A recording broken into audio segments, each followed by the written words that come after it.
सध्या मी खंडाळा घाटात जुन्या मुंबई पुणे महामार्गावर आपण जर पाहिलं तर रविवारचा दिवस साधून या ठिकाणी मोठ्या प्रमाणात पर्यटक जे आहेत ते पर्यटनाचा आनंद घेण्यासाठी येत असतात। परंतु आता या ठिकाणी आलेल्या पर्यटकांच्या जीवाला धोका निर्माण झालेला आहे। मोठ्या प्रमाणात या ठिकाणी जे बायकर्स आहेत ते आपल्या महागड्या गाड्या घेऊन आलेले आहेत आणि विविध प्रकारचे स्टंट करत आहेत। खरं तर शनिवार आणि रविवार या ठिकाणी मोठी गर्दी असते आणि यामुळे या ठिकाणी पोलिसांचा वचक आणि बंदोबस्त देखील पाहिजे, परंतु असे कुठल्याही प्रकारचा पोलिसांचा या ठिकाणी पहारा किंवा बंदोबस्त दिसून येत नाहीये। याच कारणाने ते बायकर्स जे आहेत ते शासनाचे वाहतुकीचे सर्व नियम धाब्यावर टाकून आपल्या मनाला येईल त्याप्रमाणे बेधडकपणे वाहन चालवून वाहन चालकांचा जीव धोक्यात घालत आहेत।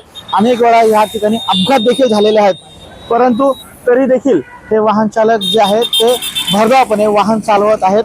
खरं तर या ठिकाणचे जे इतर वाहन चालक आहेत किंवा पर्यटक आहेत ते आता अशा बेधडकपणे वाहन चालवून इतरांचा आणि स्वतःचा जीव धोक्यात घालणाऱ्या या दुचाकी चालकावरती कारवाईची मागणी करू लागले आहेत। व्हिडिओ जर्नलिस्ट इम्रान न्यूज 18 लोकमतसाठी अनिश शेख, खंडाळा।